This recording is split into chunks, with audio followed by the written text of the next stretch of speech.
Olá pessoal, o meu nome é Rafael Vinícius e eu tenho uma playlist sobre ansiedade aqui no YouTube. Você já ouviu falar sobre empata? Empata não é aquele jogo que fica 1-1, que aí a pessoa fala, não, aquele time só empata. Ou às vezes uma pessoa que está te atrapalhando alguma coisa, tipo, você tá afim de uma menina e aí já tá quase indo, né, já assim, finalmente com a menina, aí chega aquele amigo seu e quer continuar bebendo, quer atrapalhar, aquilo a gente chama empata foda. Empata, eu não sei ainda muito bem ainda da onde é esse termo que eu estou ainda estudando, mas eu me identifiquei muito, então eu acho que eu sou ou posso ser um empata. Empata, até onde eu vi, são pessoas que têm, igual tem um limiar para a dor, tem gente que sente mais dor, tem gente que sente menos dor, tem gente que sente mais frio, tem gente que sente menos frio. O empata sente mais sentimentos. O sentimento dele é mais recheado de sensações e de emoções. E ele presta atenção mais do que qualquer outra pessoa. Então, o empata, se ele sente uma alegria mais forte às vezes do que uma pessoa comum. Se ele sente uma tristeza, ele sente essa tristeza mais forte do que uma pessoa comum. E colocando isso, uma pessoa ansiosa é uma combinação perigosa, inclusive, porque o ansioso, ele pensa em vários aspectos das coisas que ele tem medo de acontecer. Por isso das crises de ansiedade. Misturada a isso a uma alta sensibilidade de sentimento, ele pode ter muito mais informações para criar paranoias. Então pensei, gente, faz sentido isso aí que está falando.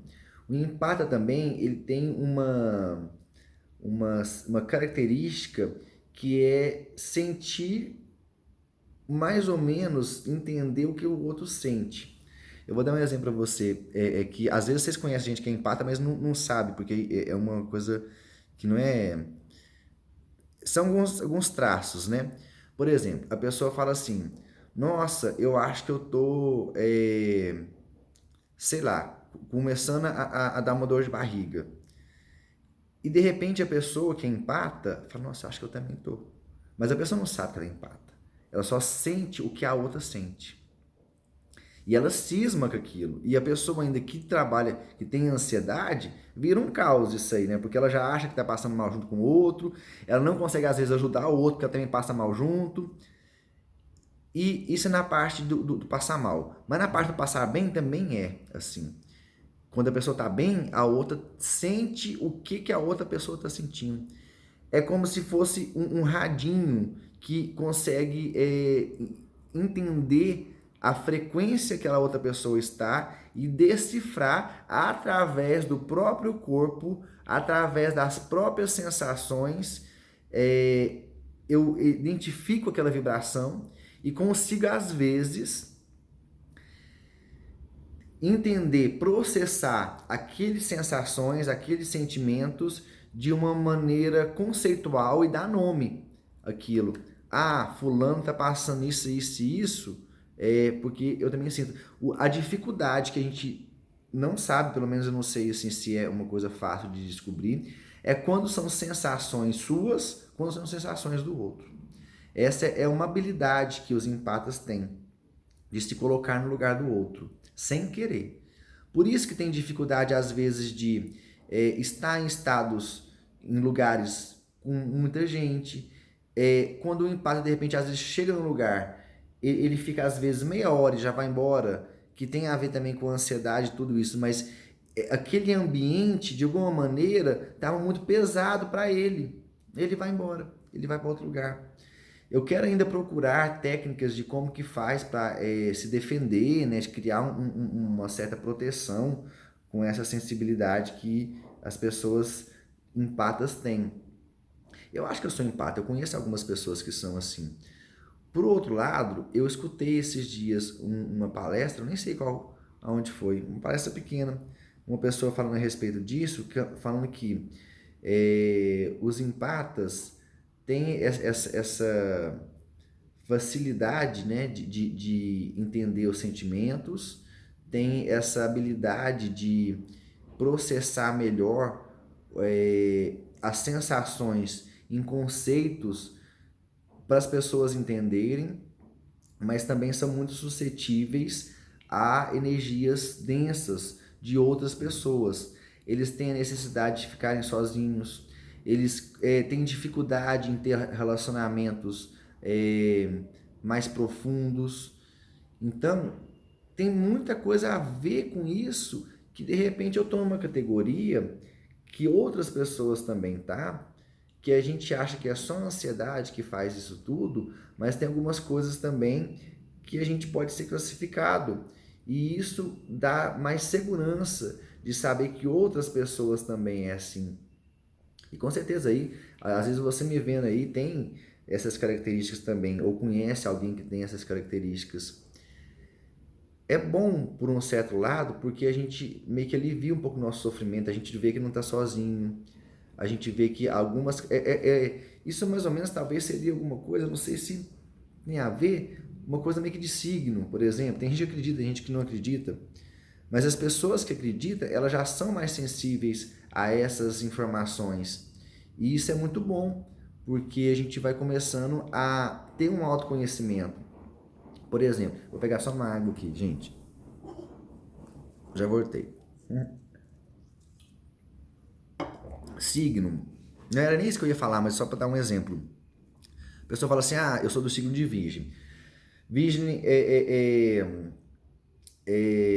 organizado, é perfeccionista, é detalhista, é enjoado, é analítico, não se envolve fácil com as pessoas, é crítico. Aí eu leio aquelas características, de repente eu me identifico com uma delas, eu falo, não, eu não sou crítico não, mas eu sou organizado. Não, eu não sou perfeccionista não, mas eu sou... Você entende? Isso aí é uma análise, é uma autoanálise. Chega um perfil para você, você começa a analisar e começa a falar, não, eu sou assim, eu não sou assado, eu sou assim. De repente, umas coisas dão certo, outras não. É uma autoavaliação, é uma autoanálise. É muito superficial, é claro, mas é interessante, então, quando chega um conceito novo, principalmente às vezes para quem a gente não acredita, e você começar a se comparar com as características que aquilo fala que de atributos que aquela pessoa tem, por exemplo, empata, e eu, no caso, me avaliando como uma pessoa empata, eu vejo que a maioria das coisas dá certo. Então eu falo, gente, tem muita possibilidade de eu ser, porque eu acho que eu sinto mais do que algumas pessoas, que as outras falam, não, isso é bobagem. E o mais engraçado é que se fosse em outra época, se eu nascesse sei lá, em 1600, 1700, em uma época de castelos medievais, e não fosse para a guerra, eu estaria às vezes sendo caracterizado como romântico, porque eu falo de sentimentos, porque eu falo com as minhas emoções. Se eu fosse nascida às vezes na década de 80, o povo podia achar que era mulherzinha, que fala muito de sentimento, que homem não fala dessas coisas. Por acaso foi a década que eu nasci. Mas não é verdade?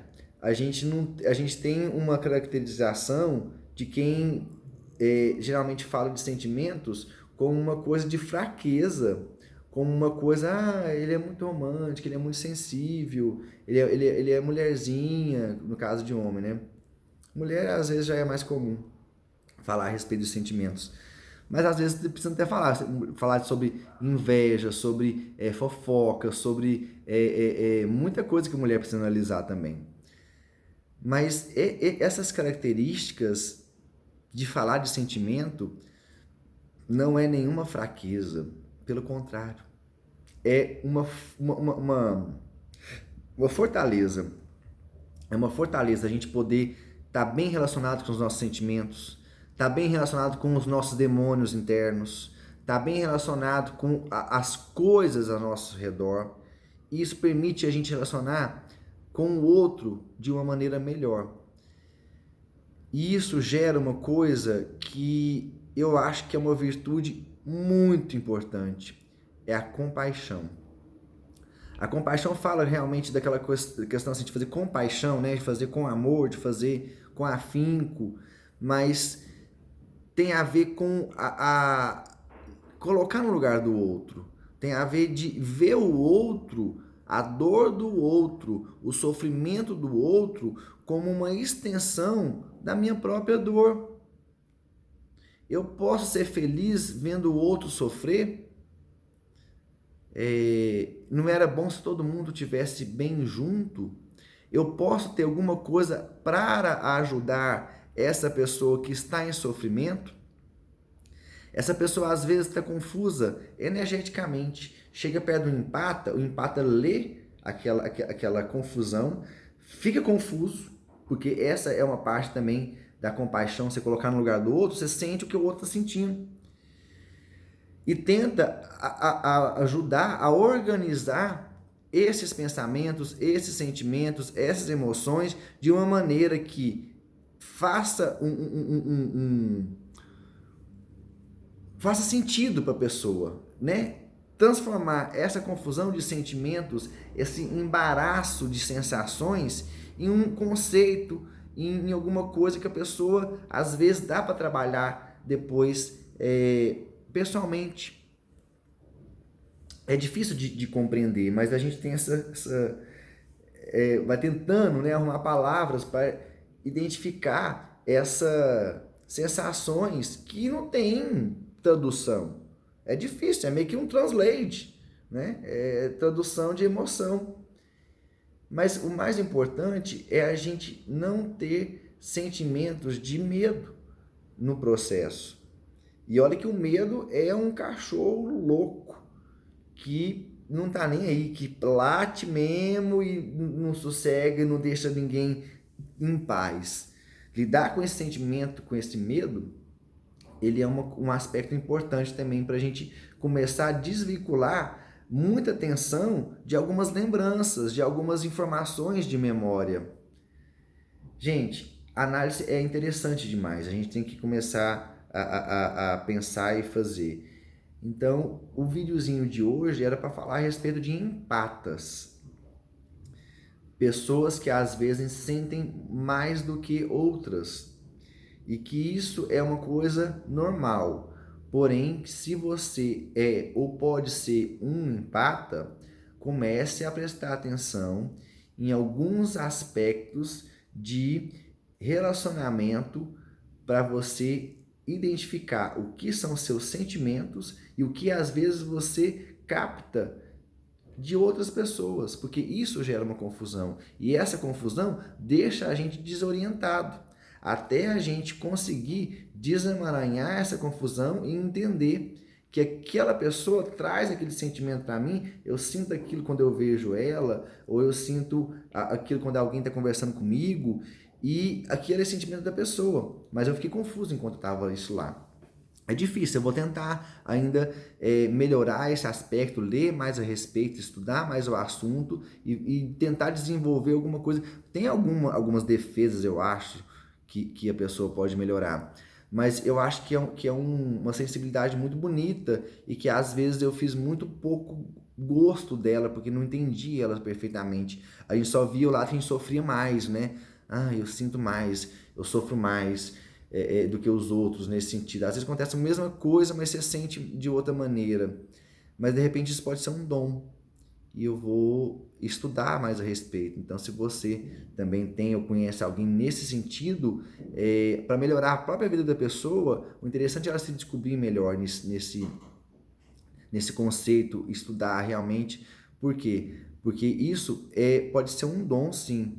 E só que ao mesmo tempo a gente fica tão perdido quando a gente está vivendo essa coisa que a gente não sabe o que isso pode trazer à vida da gente uma confusão e às vezes a gente perde até o foco, porque a gente fica confuso. Mas falar de sentimentos, entender os sentimentos, analisar os sentimentos é uma coisa muito bonita e só pessoas de coragem, só pessoas corajosas que fazem isso. Não é uma fraqueza falar de sentimentos. É claro que você não tem que falar para todo mundo, todo inteiro, você não tem que abrir seu peito desse jeito, mas trabalhando aos poucos, com carinho, com acolhimento, preferencialmente com um acompanhamento de um profissional, um psicólogo, ou um analista, ou um terapeuta, que aquilo vai amadurecendo e você vai tirando aos poucos os sentimentos muito densos que estão anexados em algumas memórias. E esses sentimentos densos que provoca a nossa baixa vibração. Um grande abraço para vocês, se inscreva no canal que tem mais dica lá. Até mais.